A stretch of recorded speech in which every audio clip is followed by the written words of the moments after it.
여러분은 여러분의 집중력에 자신이 있으신가요? 오리건 대학의 마이클 보스너 교수는 사람이 집중하고 있다가 방해를 받은 경우 다시 원래의 집중으로 돌아오는데 평균 23분이 걸린다는 것을 확인했습니다. 이렇게 집중이 깨지는 것이 반복된다면 자기 자신의 삶에서 길을 잃게 될 수도 있습니다. 그렇다면 우리는 어떻게 해야 할까요?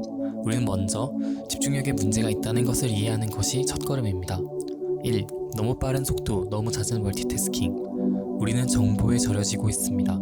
우리의 뇌는 문지기로서 쏟아지는 자극을 걸러내며 사람이 과부하되지 않도록 합니다. 하지만 현대사회에서는 쏟아지는 자극과 다양한 방해 요소들로 인해 문지기가 훨씬 고되게 일을 하고 있습니다. 이런 자극이 기억력과 집중력에 큰 손상을 야기하고 있습니다. 집중력을 되찾기 위해 다음 영상에 집중해보는 건 어떠실까요?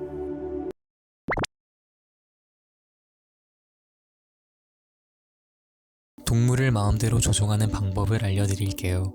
하버드 대학교 버어스 프레드릭 스키너 교수는 동물을 넣고 특정 행동을 하면 먹이가 나오는 상자를 만들었습니다. 상자 속 동물은 특정 행동과 보상 간의 학습을 통해 특정 행동을 하게 되었습니다. 행동의 결과가 앞으로의 행동에 영향을 미치게 된 것이죠. 요한 하리는 사람들이 인스타와 같은 소셜미디어에서 이 스키너 상자 속 동물처럼 행동하고 있다고 말합니다.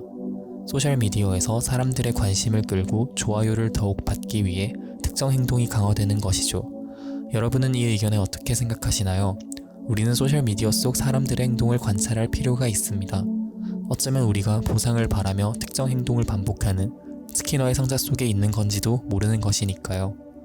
좋아요와 함께 다음 영상에 집중하는 선택을 해보는 건 어떠실까요?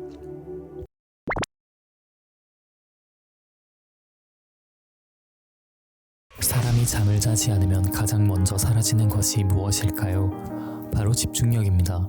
잠을 자지 않으면 우리 몸은 그 상황을 위기로 해석합니다. 우리의 몸은 이 스트레스에 대응하여 교감신경계를 활성화하여 경계 상태로 만듭니다. 잠을 자는 동안 우리의 기억은 연결되고 장기 기억으로 변환됩니다. 잠이 부족하면 집중력과 기억력이 모두 감소합니다. 우리는 이렇듯 잠이 중요한 이유를 알지만 소비 자본주의적 가치에 지배를 받는 사회에서 수면은 큰 문제로 여겨집니다. 경제는 잠이 부족한 사람들에게 의존하고 있기 때문이죠. 우리는 속도를 늦추고 한 가지 일만 하고 잠을 더 자면 된다는 사실을 알고 있지만 실제로는 속도를 높이고 전환을 더 많이 하고 잠을 적게 잡니다. 그렇다면 어떻게 해야 할까요?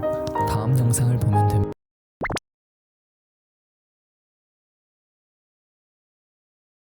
여러분은 절대 집중력을 되찾을 수 없습니다.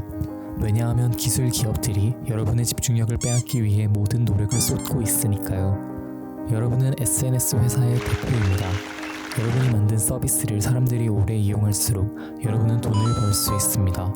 그렇다면 여러분은 사람들이 소셜미디어에서 나와 본인의 것을 찾아 집중하는 것을 바랄까요? 아니면 어떻게든 그런 사람들의 집중력을 빼앗아 여러분의 플랫폼에 더 머무르게 하고 싶을까요? 여러분은 정답을 알고 있습니다. 동시에 여러분은 아마도 그 집중력을 빼앗긴 사람일 가능성이 높습니다. 더욱 정교해지는 알고리즘과 사람들의 부정 편향은 오늘날의 비난은 더하고 이해는 덜하는 상태를 만들었습니다. 이러한 집중력의 파괴는 개인이 아닌 집단으로 이어져 이제는 거짓 주장이 진실보다 더 빠르게 퍼져나가는 시대가 되었습니다. 이제 정신이 드십니까? 아마 아닐 겁니다.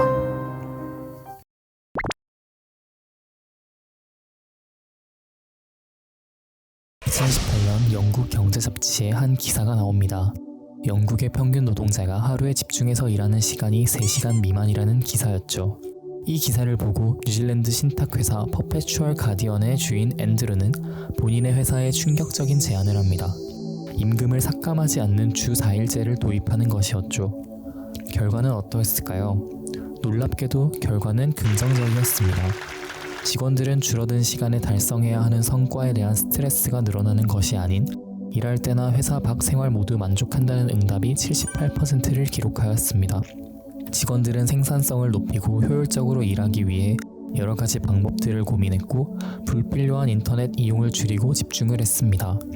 그렇게 얻은 자유로운 하루에 직원들은 어떤 일들을 했을까요? 바로 본인과 가정에 집중하는 시간을 가졌습니다. 여러분은 이런 주 4일제에 대해 어떻게 생각하시나요? 댓글로 알려주세요.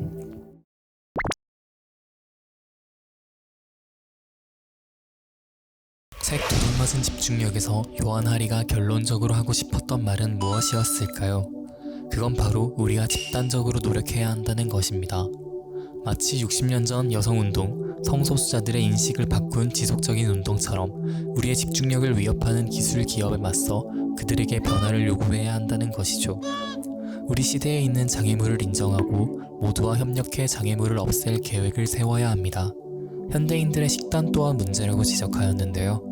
뇌의 발달에 필요한 영양소가 적으며 혈당의 급상승과 급강하를 야기하는 음식이 많다고 하였습니다. 하지만 이 부분에도 개인의 문제를 넘어 구조적인 문제가 크다고 말합니다. 우리의 집중력에 있어 우리의 주변에는 오염물질들로 가득 차 있습니다. 우리는 이러한 구조와 현실을 이해하며 기술 기업에 맞서 집단적으로 변화를 촉구해야 하는 것입니다. 지금까지 요한 하리의 책 도둑맞은 집중력을 소개한 월스였습니다.